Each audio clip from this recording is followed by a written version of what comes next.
Want to speak real Arabic from your first lesson? Sign up for your free lifetime account at ArabicPod101.com. When you decide to learn a language, it's exciting, but there are lots of different ways to approach your studies. What can you do to make sure you start things off in the best way for yourself?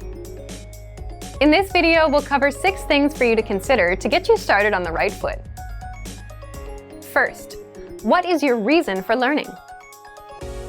Thinking about your why for studying a language can be so important. If you know why you're doing something, it becomes easier to create goals. There are lots of reasons to learn a language: travel, family, friends, love, and even the experience of living in a new country. Clarifying your reason for learning helps you define your mission and gives you motivation right from the start. Some reasons for learning may be stronger than others. If you live in a country that speaks the language you need to learn, you're probably highly motivated to study because your progress will directly affect your daily life and relationships. If, however, your reason for learning is something like, I want to be able to watch TV shows in that language, your motivation might not be as high as the person in the first example, but that's okay. Everyone has a different, unique reason for wanting to learn a language. Take some time to understand what you want to get out of your studies. This is a helpful first step. Second, set the right goals. Once you've clarified your reason for learning, it's time to set your goals. Don't make goals like, I want to be fluent one day. This type of goal is problematic because there's no deadline for the goal, no clues about how you'll achieve your goal, and no way of knowing when you've reached fluency. Your goals need to be small, measurable, realistic, and have a deadline. Try making monthly goals instead of yearly goals. Saying, I want to be fluent one day isn't helpful. Instead, make a goal like, be able to speak for 1 minute by the end of the month. A goal like this gives you a target, a skill to develop, and a deadline. You have 1 month to practice your speaking skills enough to be able to talk for 1 minute. You can set a timer and track how long you're able to speak. This is also a realistic goal. Learning enough to speak for 1 minute in 1 month is reasonable. You can even think of how you might reward yourself for achieving the goal. Third, reward yourself for achieving your goals. You can determine your rewards when you determine your goals. Rewards are powerful motivators. You should be working consistently towards your goals, but there will undoubtedly be times when the work isn't fun and you need something to push you through. When you come home after a long day of work or school on a rainy day, maybe the last thing you want to do is open a book and start studying.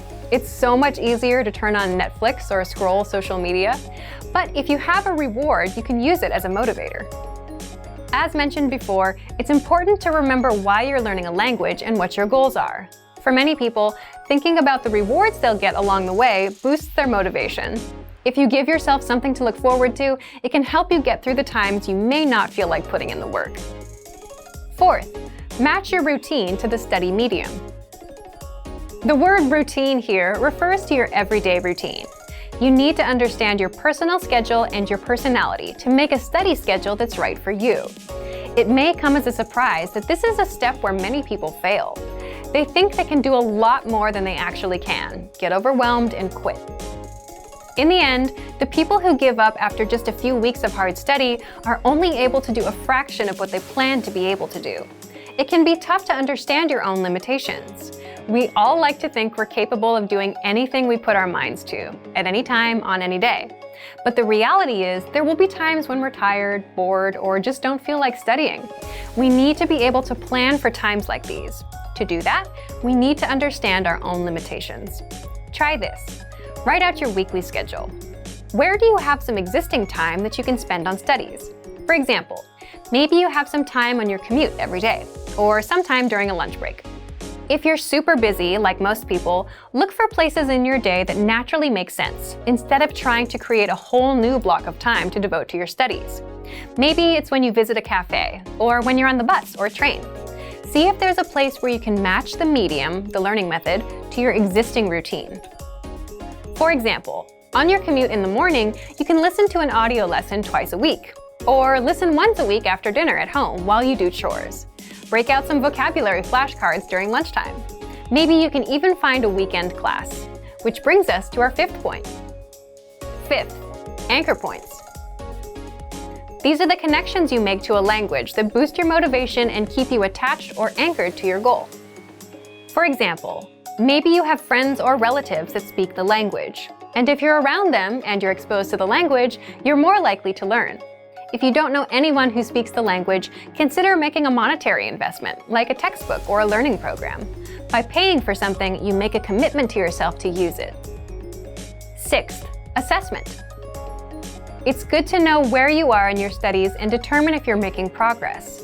If you're not moving forward, maybe the methods you're using aren't quite right for you. Or maybe you need to find new ways to add studying into your routine to give you more opportunities to learn.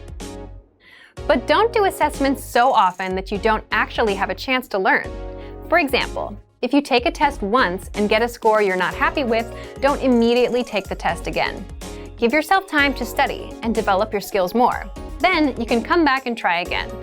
Assessment is a great way to keep yourself on track, but don't let tests take over your studies. In this video, we talked about 6 things to consider when you start learning a language. Figure out your reason for learning, set good goals, and choose rewards.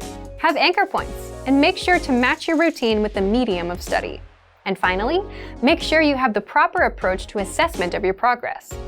And for more ways to get started learning on the right foot, check out our complete language learning program. Sign up for your free lifetime account by clicking on the link in the description. Get tons of resources to have you speaking in your target language. And if you enjoyed these tips, hit the like button, share the video with anyone who's trying to learn a new language, and subscribe to our channel. We release new videos every week. I'll see you next time. Bye!